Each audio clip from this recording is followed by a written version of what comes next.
C Bangalore, Bangalore's best channel. ನಮಸ್ಕಾರ ವೀಕ್ಷಕರೇ, ಇಂದಿನ ಸಿ ವೇದಿಕೆ ಕಾರ್ಯಕ್ರಮಕ್ಕೆ ಆತ್ಮೀಯ ಸ್ವಾಗತವನ್ನು ಕೋರ್ತಾ ಇದ್ದೀನಿ. ಧ್ವನಿ ಇಲ್ಲದವರ ಧ್ವನಿಯಾಗಿ ಕರ್ನಾಟಕದಲ್ಲಿ ದಲಿತರ ಒಂದು ಶಕ್ತಿಯಾಗಿ ಕರ್ನಾಟಕದಾದ್ಯಂತ ಕೆಲಸವನ್ನು ಮಾಡ್ಕೊಂಡು ಬರ್ತಾ ಇರ್ತಕ್ಕಂಥ ದಲಿತ ಸೇನೆಯ ಅಧ್ಯಕ್ಷರಾಗಿರ್ತಕ್ಕಂಥ ಶ್ರೀಯುತ ಜಗನ್ನಾಥ್ ಅವರು ಇಂದಿನ ನಮ್ಮ ಸಿ ವೇದಿಕೆ ಕಾರ್ಯಕ್ರಮದಲ್ಲಿ ನಮ್ಮದಿದ್ದಾರೆ. ಬನ್ನಿ ಅವರನ್ನು ಕಾರ್ಯಕ್ರಮಕ್ಕೆ ಸ್ವಾಗತವನ್ನು ಮಾಡೋಣ. ನಮಸ್ಕಾರ ಸರ್. ನಮಸ್ತೆ. ಇವತ್ತು ಸಿ ವೇದಿಕೆ ಇದು ಒಂದು ರೀತಿಯ ಸಾರ್ವಜನಿಕರ ವೇದಿಕೆ. ಇಲ್ಲಿರ್ತಕ್ಕಂಥದ್ದು ಜನರ ಸಮಸ್ಯೆಗಳಿಗೆ ಪರಿಹಾರವನ್ನು ಸೂಚಿಸ್ತಕ್ಕಂಥ ಒಂದು ಕಾರ್ಯಕ್ರಮ ಇದು. ಸರ್, ತಾವು ದಲಿತ ಸೇನೆಯ ಅಧ್ಯಕ್ಷರಾಗಿ ಹಲವಾರು ವರ್ಷಗಳಿಂದ ಕೆಲಸವನ್ನು ಮಾಡ್ಕೊಂಡು ಬರ್ತಾ ಇದ್ದೀರಾ. ನೀವೊಂದು ಹೋರಾಟದ ಕಡೆ ಮತ್ತು ಒಂದು ಸಂಘಟನೆ ಕಡೆ ಬರಬೇಕು ಅಂತ ಅನಿಸಿದ್ದು ಯಾವಾಗ? ಅದಕ್ಕೆ ಕಾರಣ ಮತ್ತು ಪ್ರೇರಣೆ ಅಂತ. ಹೋರಾಟ ಈ ಶೋಷಿತ ಸಮುದಾಯ ಏನಿದೆ ಆ ಸಮುದಾಯದಿಂದ ಬಂದಂಥ ವ್ಯಕ್ತಿ ನಾನು. ಹಾಗಾಗಿ ಆ ಹೋರಾಟ ಅನ್ನೋದು ಅನಿವಾರ್ಯ. ಆದರೂ ಕೂಡ ನನ್ನ ಒಂದು ಬದುಕಿನ ಒಂದು ವಿಚಾರದಲ್ಲಿ ಹೇಳಬೇಕು ಅಂದರೆ, ನಾನು ಹೀಗೆ ಸುಮಾರು 10-12 ವರ್ಷಗಳ ಹಿಂದೆ ಅಂದರೆ 1994-95 ವೇಳೆಯಲ್ಲಿ ನಾನು KEB-ನಲ್ಲಿ ಒಂದು ಕರ್ನಾಟಕ ವಿದ್ಯುತ್ ಶಕ್ತಿ ಮಂಡಳಿ, ಆ ಮಂಡಳಿಯಲ್ಲಿ ನಾನು ಬಿಲ್ ಕಲೆಕ್ಟ್ರಾಗಿ ಅಂದರೆ ಕ್ಯಾಶುಯಲ್ ಅಂದರೆ ಟೆಂಪ್ರವರಿ ಬೇಸಿಕ್ನಲ್ಲಿ ಮಾಡ್ತಾ ಇದ್ದಂಥ ಸಂದರ್ಭದಲ್ಲಿ ಅಲ್ಲಿ ಆದಂಥ ನನಗೆ ನೋವು. ಏನು ಆ ನೋವು ಅಂದರೆ, ನಾನೊಬ್ಬ SC ಕಮ್ಯುನಿಟಿ, ಒಬ್ಬ ದಲಿತ, ಈತ ಇಂಪ್ರೂವ್ಮೆಂಟ್ ಆಗ್ತಾನಲ್ಲ, ಮೇಲೆ ಬರ್ತಾನಲ್ಲ ಅನ್ನೋ ಒಂದೇ ಒಂದು ಕಾರಣಕ್ಕೆ ಅಲ್ಲಿರ್ತಕ್ಕಂಥ ಸಿಬ್ಬಂದಿಗಳೆಲ್ಲ ಈಗ ಏನು ಹಿಂಸೆ ಕೊಟ್ಟರು. ಈಗ ನನ್ನ ಏನಾದರೂ ಕೆಲಸ ಮಾಡೋಕ್ಕೆ ಹೋದರೆ ನಾನು ಕೆಲಸ ಮಾಡ್ತಕ್ಕಂಥ ವೃತ್ತಿಯಲ್ಲಿ ಯಾವುದು ನೂಪಳಿಸಿದೆ, ಎಲ್ಲೋ ಒಬ್ರಿಗೆ ಏನೋ ಒಂದು ಸಹಾಯ ಮಾಡಿರ್ತೀವಿ, ಅಂಥದ್ದನ್ನ ಹೈಲೈಟ್ ಮಾಡಿಬಿಟ್ಟು ಇವನು ಆ ಥರ ಮಾಡ್ತಾಯಿದ್ದಾನೆ, ಈ ಥರ ಮಾಡ್ತಾನೆ ಅಂತ ನನ್ನನ್ನು ಹೀಯಾಳಿಸೋದು, ಅಲ್ಲಿ ಅಧಿಕಾರಿಗಳೆಲ್ಲ ಗಮನಕ್ಕೆ ತಗೊಂಬಂದ್ಬಿಟ್ಟು ನನ್ನ ಬಯಸೋದು, ಈ ಮಟ್ಟಕ್ಕೆ ನನಗೆ ನೋವಾದಾಗ ಆ ಟೈಮಲ್ಲಿ ನನಗೆ ಕಣ್ಣಿಗೆ ಕಾಣಿಸಿತ್ತು ಒಬ್ಬರೇ, ಅದು ಈ ರಾಜ್ಯದ ದಲಿತ ಪಿತಾಮಹ DM ತಿಮ್ಮರಾಯಪ್ಪನವರು. ನಾನು ಅಲ್ಲಿ ಆ ಕೆಲಸ ಮಾಡ್ತಕ್ಕಂಥ ವೇಳೆಯಲ್ಲಿ ಆ AW ಏನೋ ಒಂದು ಮಾತು ಅಂದಿದ್ದಕ್ಕೆ ಆ ಬುಕ್ಕನ್ನು ಎತ್ತಿ ನನಗೆ ಈ ಕೆಲಸನೂ ಬೇಡ, ಈ ಸವಾಸು ಬೇಡ, ನನಗೆ ನಾನು ಬೇರೆ ವೃತ್ತಿಲಿ ಹೋಗಬೇಕು, ನನ್ನಂಗೆ ಆದಂಥ ಸಮುದಾಯಗಳು ಯಾವ್ಯಾವ ಇದ್ದಾವೆ, ನನ್ನಂಗೆ ಆದಂಥ ಅನ್ಯಾಯಗಳಾಗದಂಥ ಆ ಜನಗಳಿಗೆಲ್ಲ ಧ್ವನಿ ಆಗಬೇಕು ಅಂತ ಅವತ್ತು ನನ್ನ ಮನಸ್ಸಿಗೆ ಇಟ್ಕೊಂಡು ನಾನು DM ತಿಮ್ಮರಾಯಪ್ಪನವ್ರು ಮನೆಗೆ ಹೋಗಿ ಬಾಗಿಲು ತಟ್ಟಿದಾಗ ಆ ತಿಮ್ಮರಾಯಪ್ಪ ಸಾಹೇಬ್ರ ಕಾಲಿಗೆ ಬಿದ್ದು ನಾನು ಆಶೀರ್ವಾದ ಪಡೆದಂಥ ವೇಳೆಯಲ್ಲಿ ನಾವು ಒಂದೇ ಮಾತು ಹೇಳಿದ್ರು, ನನ್ನ ಕಚೇರಿ ಯಾವಾಗಲೂ ತೆರೆದಿರ್ತದೆ, ನನ್ನ ಮನೆ ಮಗನಾಗಿ ನೀನು ಬಾ, ನಾನು ಖಂಡಿತವಾಗಿಯೂ ನಿನ್ನ ಪರವಾಗಿದ್ದೀನಿ, ಅಂಬೇಡ್ಕರ್ ಆಶೀರ್ವಾದ ನಿನ್ನ ತಲೆ ಮೇಲಿದೆ, ಆದಷ್ಟು ನೀನು ಈ ರಾಜ್ಯದ ಕೈನ ಇಡೀ ಶೋಷಿತ ಸಮುದಾಯಗಳದ್ದು ದನಿ ಆಗಬೇಕು ನೀನು ಅಂತ ನನಗೆ ಗೈಡೆನ್ಸ್ ಮಾಡಿರೋ ಅನಿವಾರ್ಯತೆಗಳಿಂದ ನಾನು ಆಗ ಈ ಹೋರಾಟದ ಕಿಚ್ಚನ್ನು ನಾನು ಮೈಗೂಡಿಸ್ಕೊಂಡೆ ಅಂತ ಹೇಳೋದಕ್ಕೆ ನಾನು ಹೆಮ್ಮೆ ಪಡ್ತೀನಿ. ಸರ್, ಇವಾಗ ಈ ಒಂದು ಸರ್ಕಾರಿ ನೌಕರಿ ಅಂದರೆ ಟೆಂಪ್ರವರಿ ಆಗಿದ್ದಂಥ ನೀವು KEB ಇಲಾಖೆಯಿಂದ ಆ ಒಂದು ಏನು ಶೋಷಣೆ ನಡೀತು, ಅದನ್ನು ಬೇಡ, ಕೆಲಸ ಬೇಡ, ಸಮುದಾಯದ ಕಡೆ ನಾನು ಕೆಲಸ ಮಾಡ್ತೀನಿ ಅಂತಕ್ಕಂಥ ಒಂದು ಧ್ಯೇಯ ಉದ್ದೇಶನ ಇಟ್ಕೊಂಡು ಬಂದರೆ. ಹೌದು. ಆದರೆ ನಿಮಗೆ ಧ್ಯೇಯ ಉದ್ದೇಶ ಇತ್ತು, ತಿಮ್ಮರಾಯಪ್ಪನವರು ಸಹಾಯ ಮಾಡಿದ್ರು ಅಂತೀರ. ಆದರೆ ದಲಿತ ಸೇನೆ ಅಂತಕ್ಕಂಥ ಒಂದು ರಾಷ್ಟ್ರಮಟ್ಟದ ಒಂದು ಸಂಸ್ಥೆಯ ಕರ್ನಾಟಕದ ಘಟಕದ ಅಧ್ಯಕ್ಷರಾಗಿ ತಾವು ಕೆಲಸವನ್ನು ಮಾಡ್ತಾ ಇದ್ದೀರಾ. ಈ ದಲಿತ ಸೇನೆ ಯಾವಾಗ ಹುಟ್ಟಿತು, ಇದರ ವ್ಯಾಪ್ತಿ ಏನು, ಅದ್ರ ಬಗ್ಗೆ ತಿಳಿಸ್ಕೊಡಿ ಸರ್. 1984-85 ದಶಕದಲ್ಲಿ ಈ ಬಿಹಾರದ ಬಿಳ್ಜಿ ಪ್ರದೇಶದಲ್ಲಿ ಒಂದು ದಲಿತರ ದಮನ ಆಗ್ತದೆ. ಅಂದರೆ ಆ ಸರಣಿ ಹತ್ಯೆಗಳು ಆಗ್ತವೆ. ಆ ಊರಿನಲ್ಲಿ ನುಗ್ಗಿ ಈ ಬಲಾಢ್ಯರು, ಬಂಡವಾಳಶಾಹಿಗಳು, ದಲಿತ ವಿರೋಧಿಗಳು ಇವರೆಲ್ಲ ಗುಂಪುಗಾರಿಕೆಯಿಂದ ಆ ಬೆಳ್ಜಿ ಎಂಬ ಹಳ್ಳಿಲಿ ಹೋಗ್ಬಿಟ್ಟು ದಲಿತರ ದಮನ ಮಾಡ್ತಾರೆ. ಆ ಮಾಡಿದಂಥ ವೇಳೆಯಲ್ಲಿ ಶ್ರೀ ರಾಮ್ ವಿಲಾಸ್ ಪಾಸ್ವಾನ್ಜಿ ಅವರಂಥ ನೇತೃತ್ವದಲ್ಲಿ ಒಂದು ಹೋರಾಟ ಹಮ್ಮಿಕೊತಾರೆ. ಆ ಹೋರಾಟ ಹಮ್ಮಿಕೊಳ್ಳೋಂಥ ಸಂದರ್ಭದಲ್ಲಿ ನಾವು ಸುಮ್ಮನೆ ಒಂದು ಬ್ಯಾನರ್ ಇಲ್ದಲೇ ನಾವು ಹೋರಾಟ ಮಾಡೋದು ಬೇಡ ಅಂದ್ಬಿಟ್ಟು ಆವತ್ತಿನ ಕಾಲಘಟ್ಟದಲ್ಲಿ ಸನ್ಮಾನ್ಯ ರಾಮ್ ವಿಲಾಸ್ ಪಾಸ್ವಾನ್ಜಿಯವರು ಅವಾಗ ತಾನೇ ಅವರು ರಾಜಕೀಯಕ್ಕೆ ಪ್ರವೇಶ ಆಗ್ತಾಯಿದ್ರು, ಅಂದರೆ ಮುನ್ಸೂಚಿಯಲ್ಲಿದ್ದರು. ಅಂಥ ಸಂದರ್ಭದಲ್ಲಿ ಅವರು ದಲಿತ ಸೇನೆ ಒಂದು ಸಂಘಟನೆ ಕಟ್ಟಿ ಈ ಭಾರತ ದೇಶದಲ್ಲಿ ಒಂದು ರಾಷ್ಟ್ರೀಯ ಸಂಘಟನೆಯಾಗಿ ಬೆಳೆಸಿ ಇವತ್ತು ಭಾರತ ದೇಶದಲ್ಲಿ ಎಲ್ಲ ಪ್ರತಿಯೊಂದು ರಾಜ್ಯದಲ್ಲೂ ಕೂಡ ದಲಿತ ಸೇನೆ ಇದೆ. ದಲಿತ ಸೇನೆ ಈ ನಿಟ್ಟಿನಲ್ಲಿ ಕೆಲಸ ಮಾಡ್ತಾಯಿದೆ. ಹಾಗೂ ಈಗ ನಾನು ಹೇಳೋದು, ಆ ದಲಿತರಿಗೆ ಏನು ಅನ್ಯಾಯ ಆಗಿದೆ ಅದಕ್ಕೆ ಪ್ರತಿಭಟನೆ ಆಗ್ಬೋದು, ಒಂದು ಹೋರಾಟ ಆಗ್ಬೋದು, ಚಳುವಳಿಗಳಾಗ್ಬೋದು, ಇವೆಲ್ಲ ಹಮ್ಕೊಂತ ಬಂದಿದ್ದೀವಿ. ಹಾಗಾಗಿ ಆ ದಲಿತ ಸೇನೆ ಹುಟ್ಟಿತ್ತು ಮೂಲ ಅಲ್ಲಿಂದ, ಪಾಟ್ನಾ ಬಿಹಾರದಿಂದ ಹುಟ್ಟಿ ಅವರು ಹುಟ್ಟಿದ ಮಾಡಿದಂಥ ವೇಳೆ ಆ ಗಳಿಗೆ ತುಂಬ ಪ್ರಶಸ್ತವಾದಂಥ ದಿನ. ಒಟ್ಟಿನಲ್ಲಿ ನನಗೆ ಭಾರಿ ಖುಷಿ ಆಗ್ತದೆ. ಯಾಕೆಂದರೆ ರಾಮ್ವಿಲಾಸ್ ಪಾಸ್ವಾನ್ಜಿ ಮತ್ತು ರಾಮಚಂದ್ರ ಪಾಸ್ವಾನ್ಜಿ ಅವರ ಅಧ್ಯಕ್ಷತೆಯಲ್ಲಿ ಅವ್ರ ಕೈ ಕೆಳಗಡೆ ನಾವು ಕೆಲಸ ಮಾಡೋದಕ್ಕೆ ನನಗೆ ಭಾರಿ ಖುಷಿ ಆಗ್ತದೆ, ಹೆಮ್ಮೆ ಆಗ್ತದೆ. ಇವತ್ತು ರಾಜ್ಯದಲ್ಲಿ 30 ಜಿಲ್ಲೆಯಲ್ಲೂ ಕೂಡ ದಲಿತ ಸೇನೆ ಪ್ರಬಲವಾಗಿದೆ.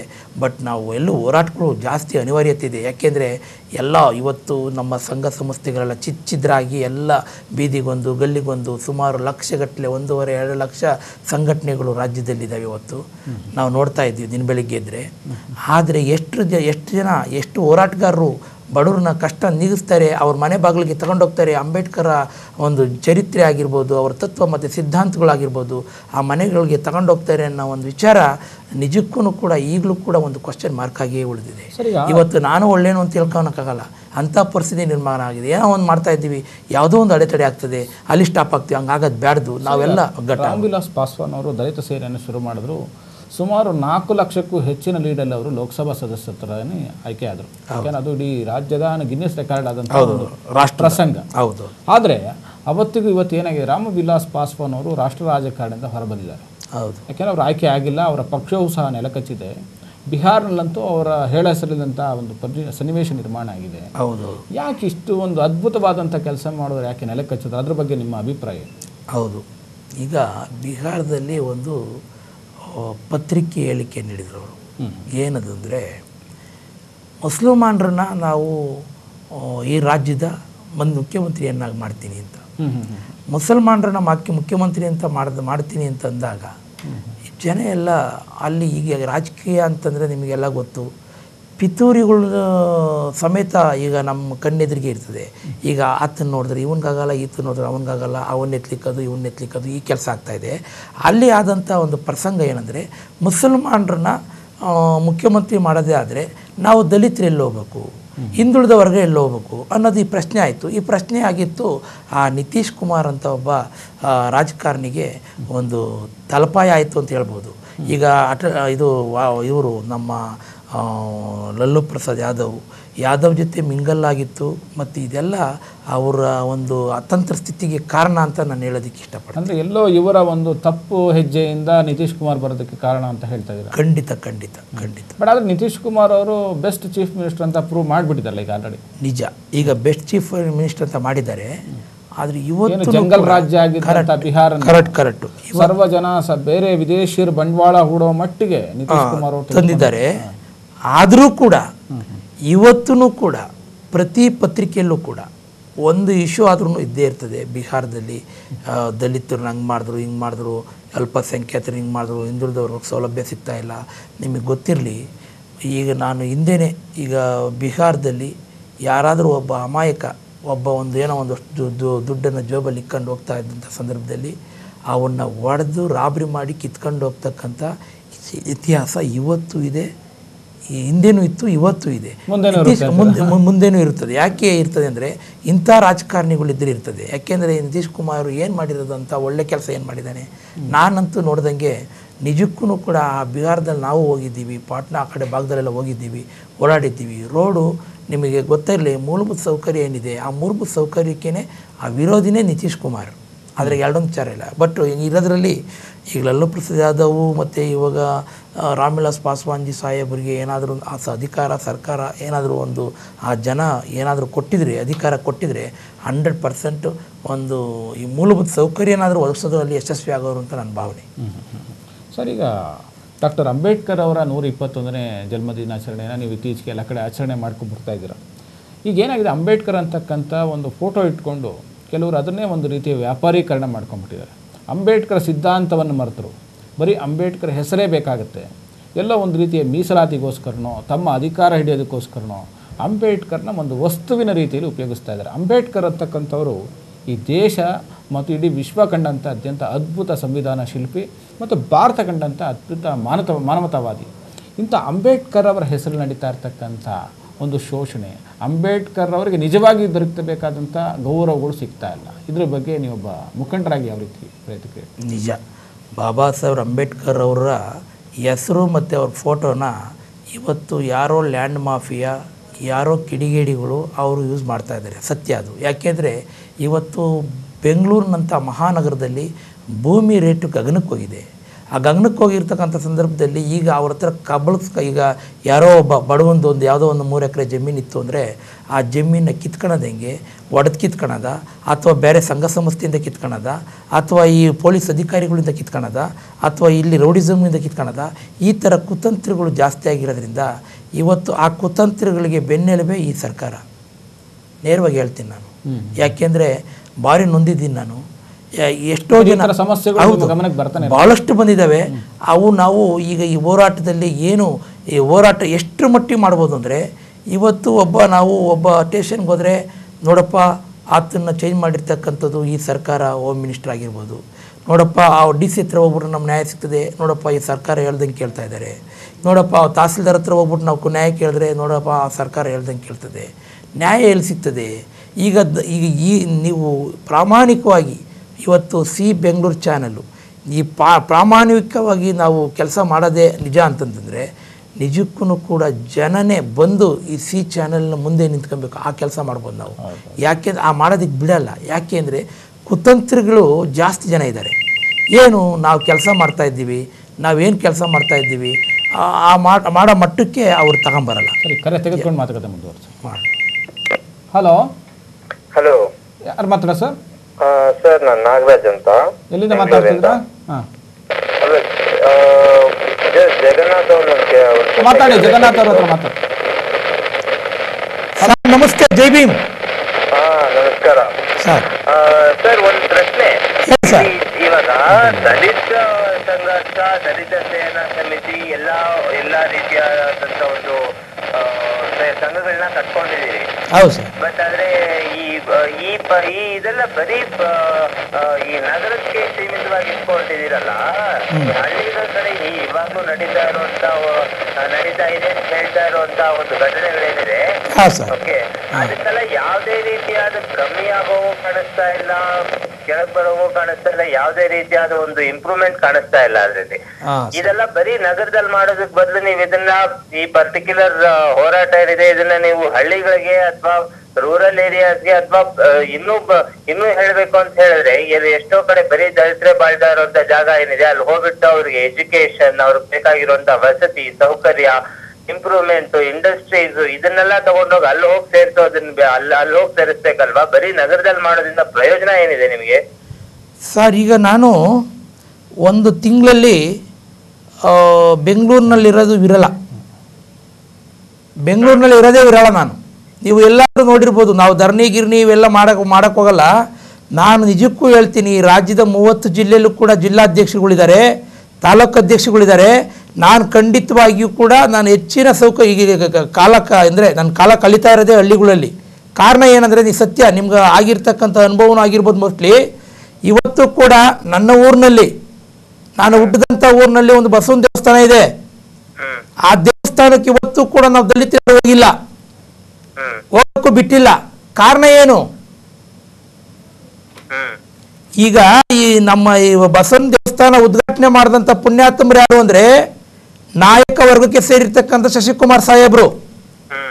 ಶಶಿಕುಮಾರ್ ಸಾಹೇಬ್ರನ್ನ ಒಳಗೆ ಸೇರಿಸ್ತೀರಿ, ಮುಸಲ್ಮಾನರು ಕ್ರಿಶ್ಚಿಯನ್ನವ್ರನ್ನ ಬಿಡ್ತೀರಿ. ನಾವು ಹಿಂದೂ ಧರ್ಮ, ನಿಮ್ಮ ವರ್ಗದಲ್ಲಿ ಹುಟ್ಟಿರ್ತಕ್ಕಂಥ ಜನ ನಾವಿದ್ದೀವಿ, ನಾವ್ಯಾಕೆ ನಮ್ಮನ್ಯಾಕೆ ಸೇರಿಸಲ್ಲ?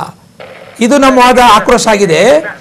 ಇದನ್ನ ಅಲ್ಲಿ ಮಾತಾಡ್ಬೇಕಲ್ವಾ? ಇಲ್ಲಿ ಏನು ಅಂತ ಹೇಳಿದ್ರೆ ಪ್ರಾಬ್ಲಮ್ ಏನು ಅಂತ ಹೇಳಿದ್ರೆ, ನೀವು ಮಾಡ್ತಿರೋದು ನಗರ ಪ್ರದೇಶದಲ್ಲಿ ನೀವು ನೋಡಿದ್ರಿ ಅಂತ ಹೇಳಿದ್ರೆ ಈ ದಲಿತ ಅಥವಾ ಬೇರೆ ವರ್ಣದವರು ಈ ಪರ್ಟಿಕ್ಯುಲರ್ ಕಿರಿಕಿರಿ ಏನಿದೆ ನಮ್ಮ ನಗರ ಪ್ರದೇಶದಲ್ಲಿ ಜಾಸ್ತಿ ಕಾಣಿಸೋದಿಲ್ಲ.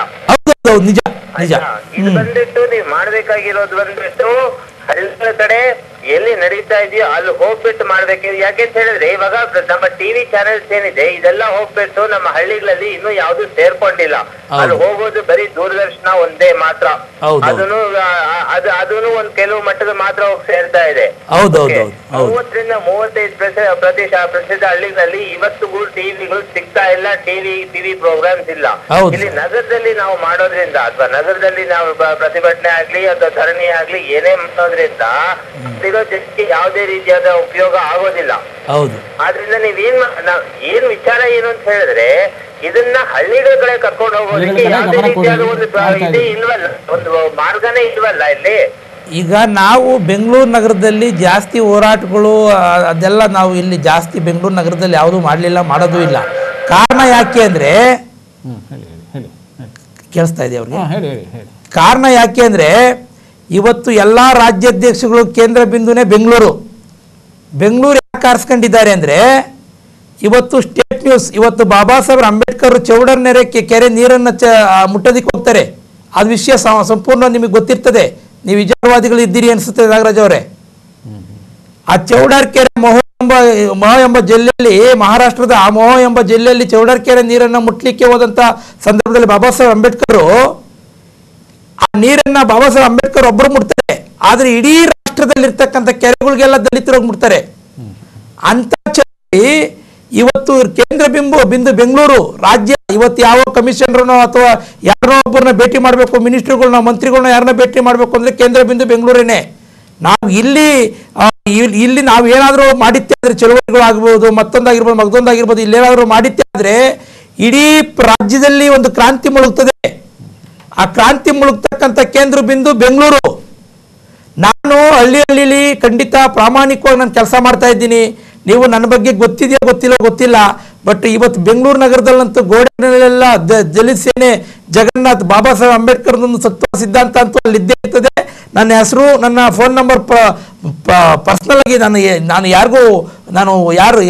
ಈಗ ಹೇಳ್ತೀನಿ. ನಾನು ನಿಜವಾಗ್ಲೂ ಕೂಡ ಒಂದು ಜಾತಿ ವಿರೋಧಿನೂ ಅಲ್ಲ, ಜಾತಿ ಪರನೂ ಅಲ್ಲ, ಏನೂ ಇಲ್ಲ.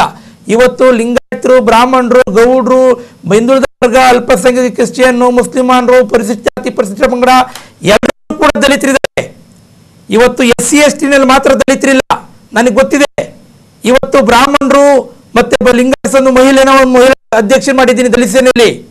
ಕಾರಣ ಏನಂದ್ರೆ ಇವತ್ತು ಎಲ್ಲ ಕೂಡ ದಲಿತರಿದ್ದಾರೆ, ಎಲ್ಲ ಕಡೆ ಬಡವರಿದ್ದಾರೆ. ಬಟ್ ನಮ್ದು ಎಕ್ಸ್ಪೆಷಲಿ ಈ ವರ್ಗ ಕಂಡ್ರೆ, ಈಗೇನು ಪರಿಶಿಷ್ಟ ಜಾತಿಯಲ್ಲಿ 2 ವರ್ಗ ಒಲೆಯರು ಮಾದಿಗರು ಅಂತ ಏನಂತಾರೆ, ಅವ್ರನ್ನ ಇವತ್ತು ಕೂಡ ಈ ನಾವು ಚಪ್ಪಲಿ ಬಿಡೋ ಜಾಗ ಎಲ್ಲಿದೆ ಅಲ್ಲಿ ಬಿಡ್ತಕ್ಕಂಥ ಪ್ರಸಂಗ ಹಳ್ಳಿಗಳಲ್ಲಿ ಇವತ್ತು ಕೂಡ ನಡೀತಾ ಇದೆ.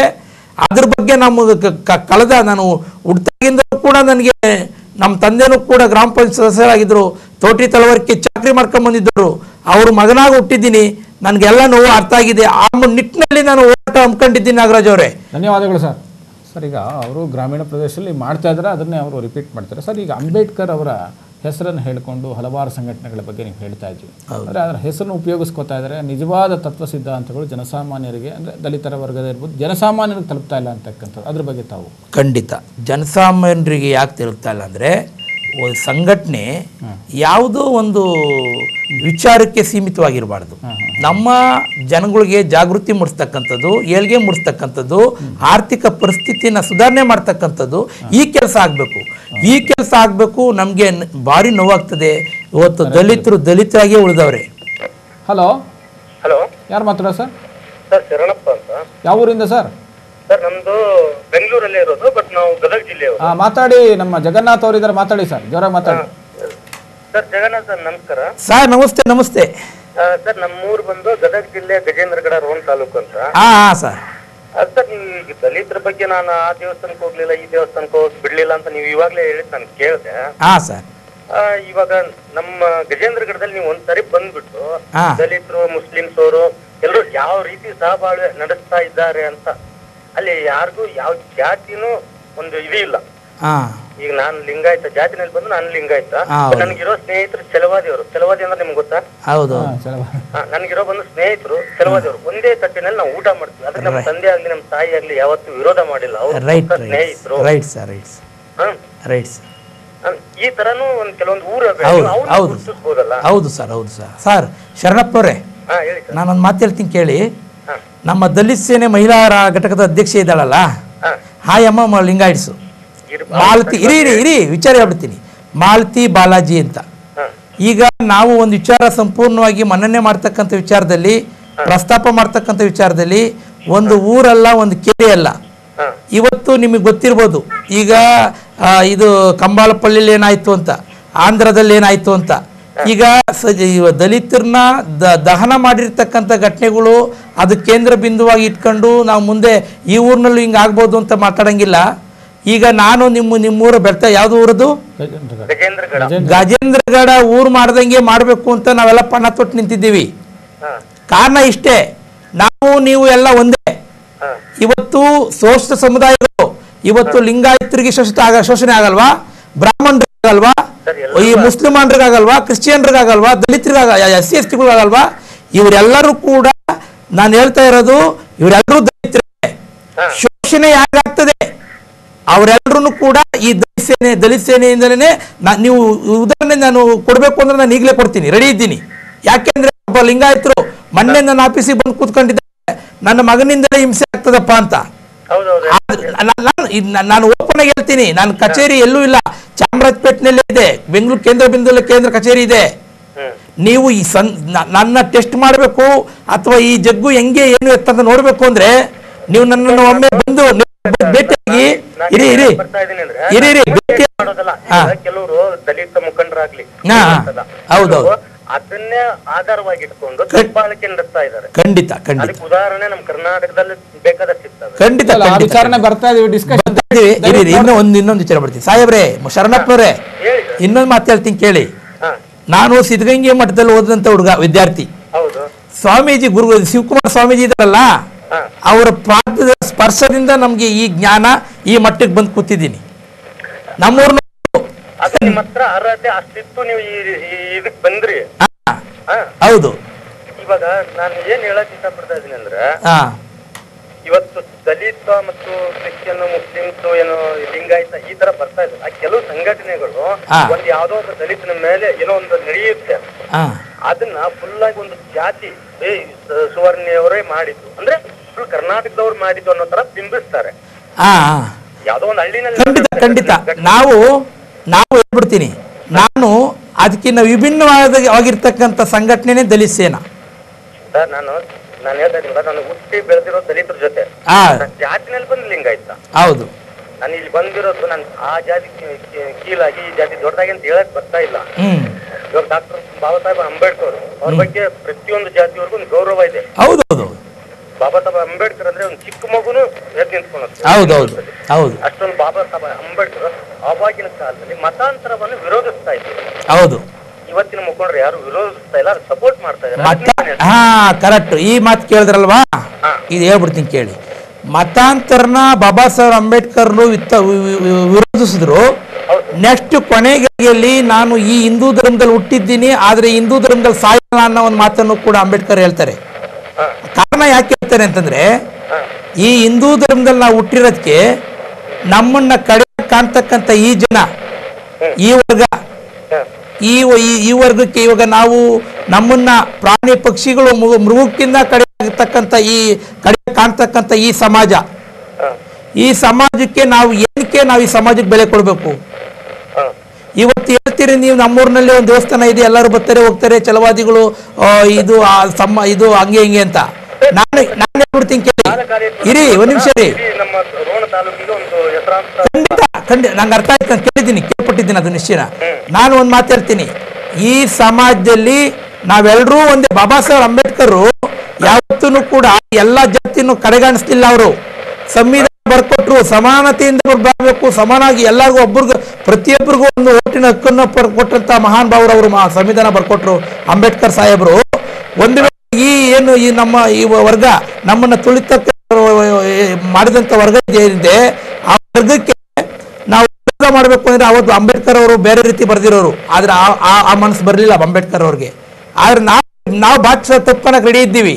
ಇವತ್ತು ಈ ಸಮಾಜ ರೆಡಿ ಇದೆ ಅಂತ ಕೇಳಿ, ನಾವು ಇವತ್ತು ನಮ್ಮ ಹೆಣ್ಮಕ್ಳುಗಳನ್ನ ಅವ್ರಿಗೆ ಕೂಡ ರೆಡಿ ಇದ್ದೀವಿ. ಹೆಣ್ಮಕ್ಳು ಗಂಡ್ಮಕ್ಳನ್ನ, ಆ ಹೆಣ್ಮಕ್ಳು ಗಂಡ್ಮಕ್ಳನ್ನ ನಮಗೆ ಕೂಡ ರೆಡಿ ಇದೆ ಅಂತ ಕೇಳಿ. ಸರ್ ತಮ್ಮ ಫೋನ್ ಜೋರ ಮಾತಾಡಿ. ಇವತ್ತಿನ ದಿವಸ ನೀವು ಈ ನಡುವೆ ಕೆಲವು ಕಾಶಿಕರದಲ್ಲಿ ಬರ್ತಾ ಇದೆ ಆ ತರ ನ್ಯೂಸ್ಗಳು. ಹೌದು. ಒಂದು ದಲಿತ ಹುಡುಗನ್ನ ಒಂದು ಸವರ್ಣಿಯವರ ಹುಡುಗಿ ಲವ್ ಮಾಡೋದು, ಅಥವಾ ದಲಿತ ಹುಡುಗಿನ ಸವರ್ಣಿಯವರ ಹುಡುಗ ಲವ್ ಮಾಡೋದು, ಅದು ನಿಮ್ಗೆ ತುಂಬಾ ತೋರಿಸ್ತೀನಿ. ನೀವು ಕೆಲವೊಂದು ಒಂದ್ ನಿಮಿಷ ಶರಣಪ್ಪನವ್ರೆ, 60ರಿಂದ 70 ಮದುವೆಗಳು ಮಾಡಿದ್ದೀನಿ ಈ ವಯಸ್ಸಿಗೆ ನಾನು. ಎಲ್ಲ ಅಂತರ್ಜಾತೀಯ. ಬಾಬಾ ಸಾಹೇಬ್ ಅಂಬೇಡ್ಕರ್, ಸವಿತಾ ಅಂಬೇಡ್ಕರ್ ನ ಮದುವೆ ಆಗ್ತಾರೆ ಬ್ರಾಹ್ಮಣರು ಒಂದು ಹೆಣ್ಮಗುನ. ಇಲ್ಲಿ ಕೇಳಿ, ನಿಜ ನಿಜ ನಿಜ ನಿಜ. ಜಾತಿ ಆದಷ್ಟು ಬೇಗ ನಿರ್ನಾಮ ಆಗ್ಲಿ. ಧನ್ಯವಾದಗಳು ಸರ್. ಅಂದರೆ ಜಾತಿ ರಹಿತ ಸಮಾಜವನ್ನು ಕಟ್ಟಬೇಕು. ಹೌದು, ಪ್ರಾಮಾಣಿಕ ಪ್ರಯತ್ನ ಮಾಡ್ತಾ ಇದ್ದೀವಿ. ನೀವು ಹೇಳ್ತಾ ಇದ್ರಿ ಅಂಬೇಡ್ಕರ್ ಅವರ ಹೆಸರನ್ನ ಮಿಸ್ಯೂಸ್ ಆಗ್ತಾ ಇದೆ ಅಂತ, ಅದ್ರ ಬಗ್ಗೆ ಹೇಳಿ ಸರ್, ಯಾವ ಥರ ನಡೀತಾ ಇದೆ?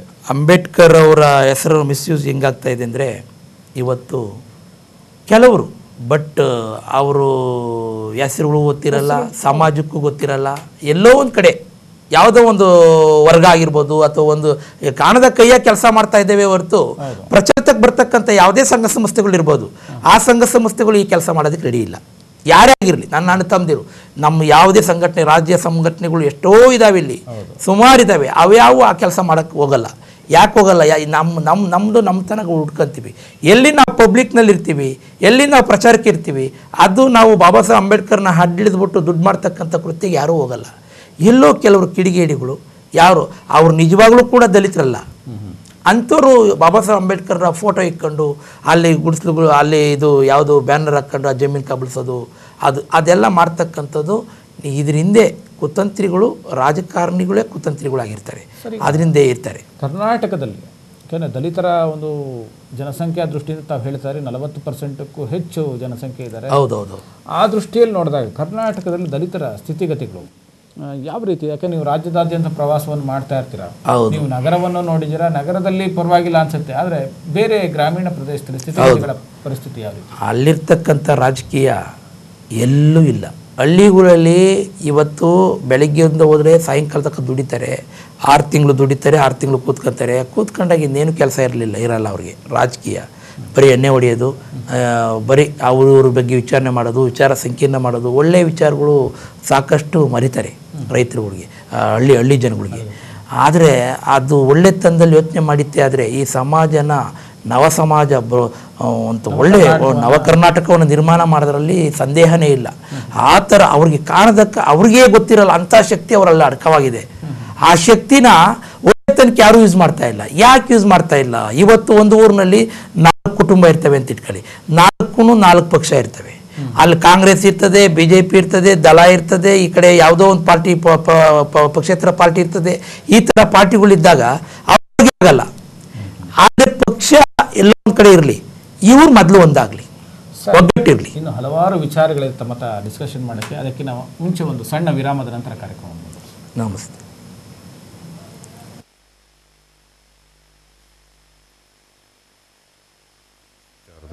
ಪಂಡಿತ್ ಶ್ರೀ ರಾಮದಾಸ್ ಕಾಲಚಕ್ರ ಘಟಿಸುವ ಸ್ವರೂಪದಲ್ಲಿ ಮನುಷ್ಯನ ಬದುಕು ಅಡಕವಾಗಿರುವುದು. ಆದ್ದರಿಂದ ಈ ಬದುಕಿನಲ್ಲಿ ಉನ್ನತಿ, ಅವನತಿ, ಮಾನಸಿಕ, ದೈಹಿಕ, ಪ್ರಾಪಂಚಿಕವಾದ ಏರಿಳಿತಗಳು ಕಾಡುತ್ತವೆ. ಇಂತಹ ಕ್ಲಿಷ್ಟ ಸಮಯದಲ್ಲಿ ಗ್ರಹಬಲ ಮತ್ತು ದೈವೀ ಶಕ್ತಿಗಳೇ ನಿಮ್ಮ ಜೀವನಕ್ಕೆ ಅಮೃತ ಚೈತನ್ಯವಿಂದು. ಸಂಕಟದಿಂದ ಸಂತೋಷದೆಡೆಗೆ, ಅನಾರೋಗ್ಯದಿಂದ ಆರೋಗ್ಯದೆಡೆಗೆ, ಬಡತನದಿಂದ ಸಿರಿತನದೆಡೆಗೆ, ವಿದ್ಯೆ, ಉದ್ಯೋಗ, ಸ್ತ್ರೀ ಪ್ರೇಮ, ಸಂತಾನ, ಸತಿಪತಿ ಕಲಹ, ಮಾಟಮಂತ್ರ, ಶತ್ರುಬಾಧೆ, ವಶೀಕರಣ, ಗ್ರಹಪೀಡೆ, ಇನ್ನೂ ಅನೇಕ ಗುಪ್ತ ಸಮಸ್ಯೆಗಳಿಗೆ ಶ್ರೀ ಮಾರುತೇಶ್ವರ ಸ್ವಾಮಿ ಮತ್ತು ಶ್ರೀ ಮಹಾಶಕ್ತಿ ಭದ್ರಕರ್ಣಿಕಾದೇವಿ ಉಪಾಸನೆಯಿಂದ ನಿಮ್ಮ ಇಷ್ಟಾರ್ಥ ಸಿದ್ಧಿ ಕರುಣಿಸುವ ಪ್ರತ್ಯೇಕ ದಿವ್ಯ ಮಂದಿರ. ಓಂ ಶ್ರೀ ಮುಖ್ಯಪ್ರಾಣ ಜ್ಯೋತಿಷ್ಯಂ. ವಿಳಾಸ ಶ್ರೀ ಚಕ್ರವರ್ತಿ ಕಾಂಪ್ಲೆಕ್ಸ್, 1ನೇ ಮಹಡಿ, ಸಜ್ಜನ್ ರಾವ್ ಸರ್ಕಲ್, ಶನೈಶ್ಚರ ದೇವಸ್ಥಾನದ ಎದುರು, ವಿವಿಪುರಂ, ಬೆಂಗಳೂರು. ಮೊಬೈಲ್ ಸಂಖ್ಯೆ 9611178500.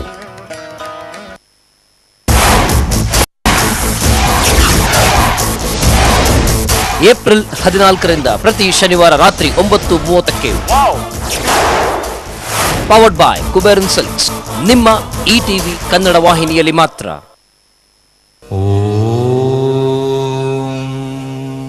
ಶ್ರೀ ವೈಷ್ಣವಿ ಜ್ಯೋತಿಷ್ಯಾಲಯ, ಜಮ್ಮು ಕಾಶ್ಮೀರ ಮತ್ತು ದೆಹಲಿಯ ಪ್ರಖ್ಯಾತ ಜ್ಯೋತಿಷ ಶಿರೋಮಣಿಯಾದ ಪಂಡಿತ್ ಶಂಕರ್ ಜಿ. ಇವರು ಶ್ರೀ ವೈಷ್ಣವಿ ದೇವಿಯ ಉಪಾಸಕರು.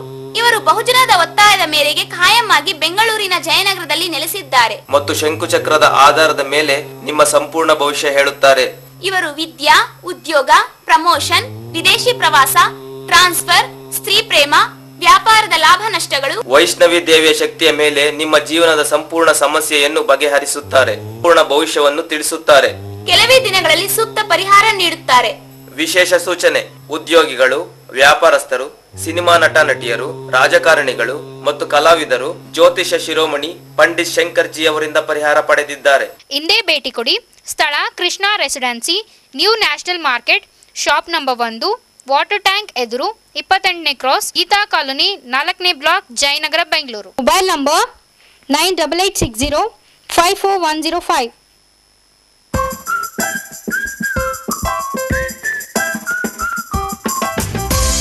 I'm Bobby Bogner, and I love everything about food. Oh, now I'm on a journey to find out how your favorite meals come from farms, fields, and factories to your plate. So join me for Food Tech on History. Food Tech, Monday to Friday at 2 p.m. only on History. Shri S K. Rao ಅವರ ಶ್ರೀ ಅನ್ನಪೂರ್ಣ ಜ್ಯೋತಿಷ್ಯ ಕೇಂದ್ರ. ಭವ್ಯ ಭವಿಷ್ಯದ ನಿಮ್ಮ ಕನಸು ನನಸಾಗಲು ಹಿಂದೆ ಸಂದರ್ಶಿಸಿರಿ. ದಕ್ಷಿಣ ಕನ್ನಡ, ಬೆಂಗಳೂರು ಮತ್ತು ಪರಿಸರದಲ್ಲಿ ತಮ್ಮ ಅಪಾರ ಜ್ಞಾನ, ಅನುಭವ ಮತ್ತು ಮಂತ್ರಸಿದ್ಧಿ, ವಾಕ್ಯಸಿದ್ಧಿಯಿಂದ ಜ್ಯೋತಿಷ್ಯ ಶಿರೋಮಣಿ ಎಂದೇ ಜನರಿಂದ ಪ್ರಶಂಸಿಸಲ್ಪಟ್ಟ ಶ್ರೀ ಎಸ್.ಕೆ. ರಾವ್. ವಿದ್ಯೆ, ಉದ್ಯೋಗ, ಸ್ತ್ರೀ ಪ್ರೇಮ, ವ್ಯಾಪಾರದ ಲಾಭ ನಷ್ಟ, ಪ್ರೇಮ ವಿಚಾರ, ಮದುವೆ, ಸಂತಾನ ಯೋಗ, ಮಾನಸಿಕ ಚಿಂತೆ, ಸತಿಪತಿ ಕಿರಿಕಿರಿ, ವಿದೇಶ ಪ್ರಯಾಣ, ರಾಜಕೀಯ, ಇನ್ನಿತರ ನಿಮ್ಮ ಸಮಸ್ಯೆ ಯಾವುದೇ ಇರಲಿ ಪರಿಹಾರ ಶತಸಿದ್ಧ. ವಿಶೇಷ ಸೂಚನೆ: ಮಾಟ ಮಂತ್ರ, ವಶೀಕರಣ, ಪ್ರಯೋಗಗಳ ನಿವಾರಣೆಗಾಗಿ ಶ್ರೀ ಸುದರ್ಶನ ಚಕ್ರವನ್ನು ಶಾಸ್ತ್ರೋಕ್ತವಾಗಿ ಸಿದ್ಧಿ ಮಾಡಿಕೊಡಲಾಗುವುದು. ಶಾಸ್ತ್ರೋಕ್ತ ಅಂತಿಮ ಪರಿಹಾರಗಳಿಗೆ ಹಿಂದೆ ದೂರವಾಣಿ ಮೂಲಕ ನಿಮ್ಮ ಭೇಟಿಯ ಸಮಯವನ್ನು ಖಚಿತಪಡಿಸಿಕೊಳ್ಳಿ. ಸ್ಥಳ: ಶ್ರೀ ಅನ್ನಪೂರ್ಣ ಜ್ಯೋತಿಷ್ಯ ಕೇಂದ್ರ, ಮನೆ ನಂಬರ 1233, 9ನೇ ಮುಖ್ಯ ರಸ್ತೆ, ವಿಜಯನಗರ ಮುಖ್ಯ ಬಸ್ ನಿಲ್ದಾಣದ ಎದುರು, ವಿಜಯನಗರ, ಬೆಂಗಳೂರು 40. ಮೊಬೈಲ್ ಸಂಖ್ಯೆ 9448131328. Introducing Hathway HD for the finest TV viewing experience. Now watch your favorite channels in HD. Hathway HD, now available. SMS HD City to 575759.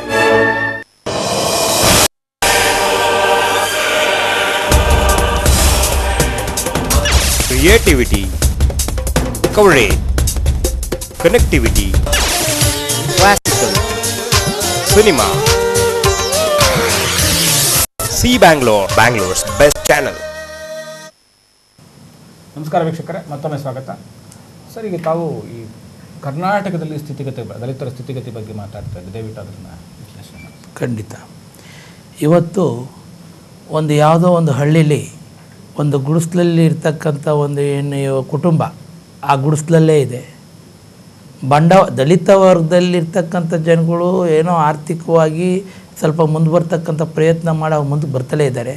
ಆದರೆ ಎಲ್ಲಿ ನಾವು ಇಡುತ್ತಾ ಇದ್ದೀವಿ ಅಂತಂತ ಅದನ್ನು ಕಾಲಘಟ್ಟಕ್ಕೆ ಹೋದಾಗ ಇವತ್ತು ಏನು ರಾಜ್ಯ ಆಳ್ತಕ್ಕಂಥವ್ರು, ರಾಜಕೀಯ ಶಕ್ತಿಗಳೇನಿದ್ದಾವೆ, ಅವ್ರ ಹಿಂದೆ ಮುಂದೆ ಓಡಾಡ್ತಕ್ಕಂಥ ಚೇಳಗಳು, ನಮ್ಮ ವರ್ಗದವ್ರ ಚೇಳಗಳು ಏನಿದ್ದಾರೆ, ಅವರು ಯಾರಿಗೆ ಮನಸ್ಸಿಗೆ ಬರ್ತದೋ ಅವ್ರಿಗೆ ಮೂಲಭೂತ ಸೌಕರ್ಯ ಕೊಡೋದಕ್ಕೆ, ಮತ್ತೊಂದು ಕೊಡೋಕ್ಕೆ, ಮಗದೊಂದು ಕೊಡೋಕ್ಕೆ ರೆಡಿಯಾಗಿರ್ತಾರೆ. ಹೆಂಗೆ ಇವತ್ತು ಅಂಬೇಡ್ಕರ್ ಅಭಿವೃದ್ಧಿ ನಿಗಮದಿಂದ ಬರ್ತಕ್ಕಂಥ ಸುಮಾರು ಕೋಟಿಗಟ್ಟಲೆ ಹಣ ಇವತ್ತು ಎಲ್ಲೋ ನೀರಿನಲ್ಲಿ ಕೊಚ್ಚೋಗ್ತದ, ಅದು ನಮ್ಮ ದಲಿತರಿಗೆ ಸೇರ್ತಾ ಇಲ್ವಾ ಅಂತಕ್ಕಂಥ ಒಂದು ಪ್ರಸಂಗ ನಿರ್ಮಾಣ ಆಗೈತೆ.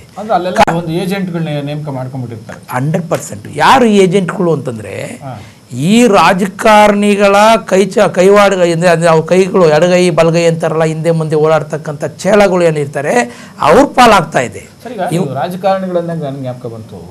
ಈಗ ಸನ್ಮಾನ್ಯ ಮಲ್ಲಿಕಾರ್ಜುನ ಖರ್ಗೆ ಅವರು ಇರ್ಬೋದು, ಸನ್ಮಾನ್ಯ KH ಮುನಿಯಪ್ಪನವರು ಇರ್ಬೋದು, ಹಲವಾರು ದಲಿತ ಪರ ನಾಯಕರುಗಳು ಸಚಿವರಾಗಿ, ಶಾಸಕರಾಗಿ ಸುಮಾರು 40 ವರ್ಷ 35 ವರ್ಷ ಆಡಳಿತವನ್ನು ನಡೆಸಿದ್ದಾರೆ. ಅವರಿಂದ ನಿರೀಕ್ಷೆ ಮಾಡಿಕೊಂಡಿರ್ತಕ್ಕಂಥ ನಿರೀಕ್ಷೆ ನಿಮ್ಮ ಸಮಾಜ ಅಷ್ಟರ ಮಟ್ಟಿಗೆ ಅವರು ಕೊಡೋಕ್ಕಾಗಿಲ್ಲ. ಯಾಕೆಂದರೆ ಅವರು ದಲಿತರಾಗ್ಬಿಟ್ರು. ನಿಜವಾದ ದಲಿತನಿಗೆ ಸಿಗಬೇಕಾದಂಥ ಸಾಮಾಜಿಕ ನ್ಯಾಯ ಅವ್ರ ಕೈಲಿ ಕೊಡೋಕ್ಕೆ ಸಾಧ್ಯ ಆಗಿರೋರು. ಯಾಕೆ ಅವರು ತಾವು ಬೆಳೆದ ತಕ್ಷಣ ತಮ್ಮ ಸಮಾಜವನ್ನೇ ಮರಿತಕ್ಕಂಥ ಸಂದರ್ಭಗಳು ಹೆಚ್ಚಾಗಿದೆ? ಯಾಕೆ ಈಗ ಈ ರಾಜಕಾರಣಿಗಳು ವ್ಯಕ್ತಿಗಳು ಏನಂದರೆ ಅವರು ಅನ್ಕೊಂತಾರೆ ನಾವು ಗೆದ್ದಂಥ ಓಟ್ಗಳು ಬರೀ ದಲಿತರದೇ ಅಲ್ಲ, ಎಲ್ಲ ವರ್ಗದವ್ರದ್ದು ಬಂದಿದೆ. ಹಾಗಾಗಿ ಏನು ಬಲೆಡ್ಯರ ವರ್ಗದವ್ರು ಏನಿದ್ದಾರೆ ಆ ಏರಿಯಾದಲ್ಲಿ ಅವ್ರು ಗೆದ್ದಂಥ ಜಾಗದಲ್ಲಿ ಅವರು ಹೇಳಿಕೆ ಮಾತು ಕೇಳ್ತಾರೆ ಹೊರತು ಈ ಜನಾಂಗನ ಏನಾದರೂ ಒಂದು ಚೂರು ಮೇಲೆತ್ತಬೇಕು, ಆ ಥರ ಥರ ಮನಸ್ಸಿಕ್ಕಂಡೇ ಇವರು ರಾಜಕಾರಣಿಗಳು ಮಾಡೋದು. ಇವತ್ತು ಮಲ್ಲಿಕಾರ್ಜುನ್ ಖರ್ಗೆ ಸಾಹೇಬರು ಈ ರಾಜ್ಯದಲ್ಲಿ ಮುಖ್ಯಮಂತ್ರಿ ಆಗೋಂಥ ಎಲ್ಲ ಲಕ್ಷಣಗಳು ಇದ್ರೂ ಕೂಡ ಅದೇ ಪಕ್ಷದವರು ಇವತ್ತು ಮಲ್ಲಿಕಾರ್ಜುನ ಖರ್ಗೆ CM ಆಗ್ತಾನೆ ಅನ್ನೋ ಉದ್ದೇಶಕ್ಕೇ ಎಲ್ಲರೂ ಅವರೇನೆ ಮಿಂಗಲ್ ಆಗ್ಬಿಟ್ಟು ಬೇರೆ ಪಕ್ಷ ಅಂತಂದ್ರು. ನಮ್ಗೆ ಅದೆಲ್ಲ ಚರ್ಚೆ ಮಾಡ್ತೀವಿ, ನೋಡಿದ್ರೆ ಗೊತ್ತಾಗಲ್ವಾ? ನಮಗೆ ಅದೆಲ್ಲ ಅರ್ಥ ಆಗಿದೆ. ಇವತ್ತು ಏನಂದರೆ ಅವರೂ ಕೂಡ ಎಲ್ಲೋ ಒಂದು ಕಡೆ ಅಯ್ಯೋ ನಮ್ಗೆ ಯಾಕಪ್ಪ ಬೇಕು ಅನ್ನೋ ಒಂದು ನಿಟ್ಟಿನಲ್ಲಿದ್ದಾರೆ. ನಾನು ಈ ವೇದಿಕೆ ಮುಖಾಂತರ ಹೇಳೋಕ್ಕೆ ಇಷ್ಟಪಡ್ತೀನಿ, ಅವರು ಅದನ್ನೆಲ್ಲ ಬದಿಗೊತ್ತಿ ಅಟ್ಲೀಸ್ಟ್ ಒಂದು ಈ ವರ್ಗದಿಂದ ಈ ಸಮಸ್ಯೆ ಇದು ಏನಂತಾರೆ ನಮ್ಮ ಈ ಬಾಬಾ ಸಾಹೇಬ್ ಅಂಬೇಡ್ಕರ್ ಕೊಟ್ಟಂಥ ಮೀಸಲಾತಿ, ಆ ಮೀಸಲಾತಿಯಿಂದ ನಾವು ಬಂದಿದ್ದೀವಿ.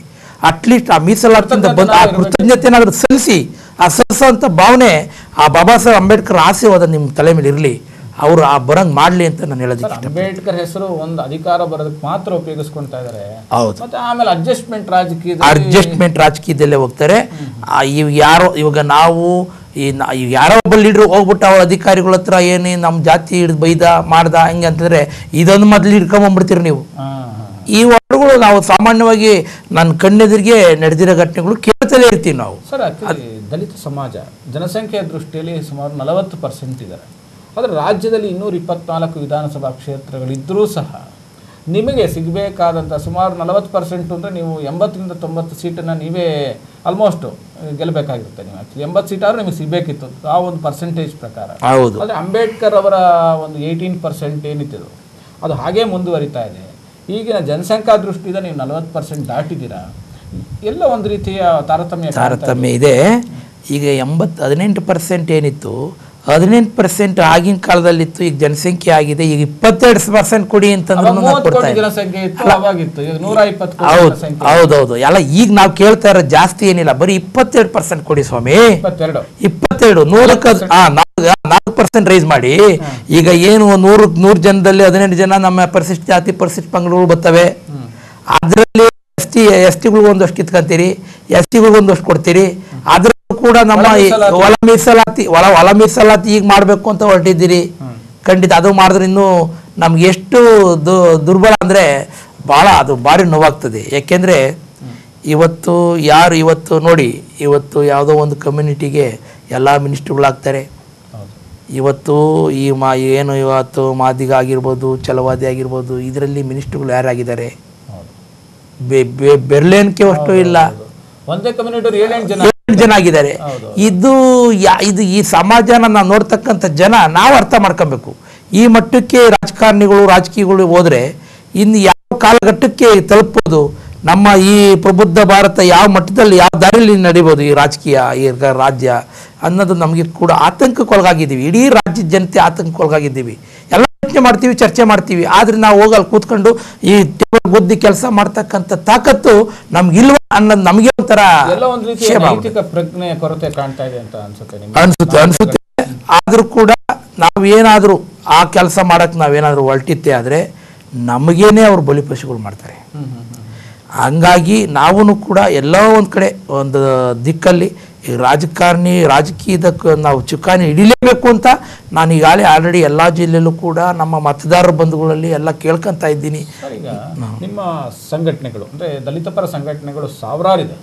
ಆದರೆ ಇಷ್ಟೆಲ್ಲ ಸಂಘಟನೆಗಳಿದ್ರೂ ಸಹ ಸಂಘಟನೆ ಅಂತ್ಕೊಂಡ್ ಮಟ್ಟ ಅಂದರೆ ನೀವು ಅಂದ್ಕೊಂಡಿದ್ರ ಇಷ್ಟು ಮಟ್ಟಕ್ಕೆ ಬೆಳಿಬೇಕು ಅಂತ, ಆ ಮಟ್ಟಕ್ಕೆ ಬೆಳೆದಿಲ್ಲ ಸಂಘಟನೆ.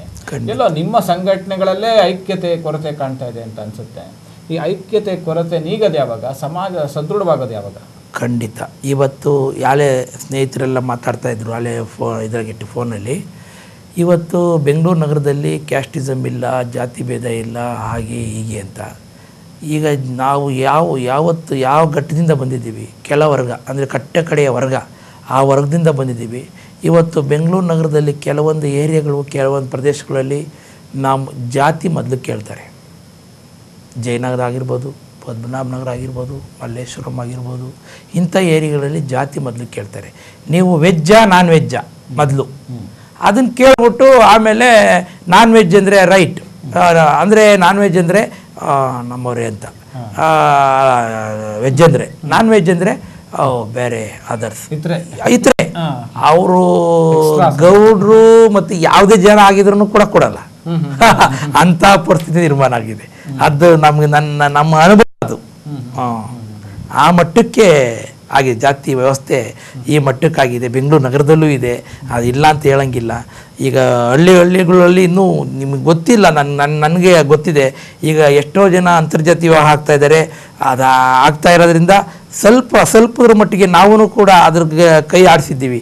ಅಂತರ್ಜಾತಿ ವಿವಾಹ ಆಗೋದ್ರಿಂದ ಜಾತಿ ನಿರ್ಮೂಲನೆ ಸಾಧ್ಯ. 60 ಮದುವೆಗಳನ್ನು ಮಾಡಿದ್ದೀರಾ ಅಂತ ನೀವು ಹೇಳ್ತಾ ಇದ್ದೀರಾ. ಖಂಡಿತ. ಎಷ್ಟು ವಿರೋಧಗಳನ್ನು ಎದುರಿಸಿದ್ದೀರಾ, ಬೆದರಿಕೆಗಳನ್ನು ಎದುರಿಸಿದ್ದೀರಾ, ಆ ಒಂದು ಅನುಭವ ಆಗಿದೆ ಸರ್? ಈಗ ಒಂದು ಎಕ್ಸಾಂಪಲ್ ಕೊಡ್ತೀನಿ. ಸಾತ್ನೂರದೊಂದು ಸುಮಾ ಅಂತ ಒಂದು ಹುಡುಗಿ, ಲಿಂಗಾಯಟ್ಸ್ ಕಮ್ಯುನಿಟಿ.